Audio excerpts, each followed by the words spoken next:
The night had an eerie stillness, the kind that clings to your skin and sends shivers down your spine. I had always found solace in night drives, the hum of the engine and the road stretching endlessly ahead offering a peculiar comfort. But this night was different. The air felt thick with an unspoken tension, and every shadow seemed to hold a secret. I was driving home from a late shift at the hospital, the clock on the dashboard blinking 2:17 a.m. The road was deserted. The countryside enveloped in an inky blackness, only pierced by the faint glow of my headlights. The rhythmic thud of the tires on the asphalt was the only sound, a steady beat that matched the thumping of my heart. As I rounded a bend, my headlights caught a glimpse of a figure standing by the roadside. My foot instinctively lifted off the gas pedal. There, under the dim wash of my headlights, stood a woman, her dress tattered and her eyes wide with a mixture of fear and relief. I pulled over, rolling down the window. "Are you okay?" I called out, my voice sounding unnaturally loud in the silence. She stepped closer, her movements hesitant. "My car broke down," she said, her voice trembling. "Could you give me a lift?" I hesitated. Everything about this felt wrong. The isolation, the time, her appearance. But her eyes... There was something in her eyes that compelled me to nod and unlock the passenger door. She climbed in, and the scent of damp earth filled the car. "Thank you," she murmured, her voice barely above a whisper.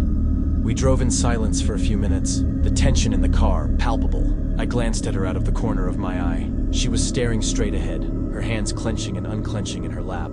Trying to break the uneasy silence, I asked, "Where were you heading?" She turned her head slowly to look at me, her eyes now dark pools of sorrow. "Home," she replied. "I was trying to get home." I nodded, focusing on the road. A thick fog began to roll in, swallowing the world outside the car. The trees lining the road twisted into grotesque shapes, their branches reaching out like skeletal fingers. The feeling of dread that had been gnawing at me since I picked her up intensified. I tried to shake it off, telling myself it was just my imagination running wild. The road seemed to stretch on forever, and the fog grew denser. My headlights barely pierced the gloom, and I had to slow down to avoid veering off the road. The woman remained silent, her gaze fixed on the road ahead. My unease grew with each passing minute. Suddenly, the radio crackled to life, a burst of static filling the car. I jumped, my hands gripping the steering wheel tighter. The static morphed into a faint, ghostly voice, speaking in a language I couldn't understand. The woman beside me stiffened, her breath coming in short, ragged gasps. "Turn it off," she whispered, her voice laced with fear. I fumbled with the dial, but the voice persisted, growing louder, more insistent. My heart raced, and a cold sweat broke out on my forehead. I hit the power button, but the radio wouldn't shut off. The voice continued, a haunting chant that seemed to echo inside my skull. The woman clutched my arm, her nails digging into my skin. "Please, turn it off!" "I'm trying!" I yelled, my panic rising. Just as suddenly as it had started, the radio went silent. The woman released her grip, her hand trembling. I took a deep breath, trying to calm my racing heart. The fog outside seemed to press closer, the darkness becoming almost tangible. "Who are you?" I asked, my voice shaking.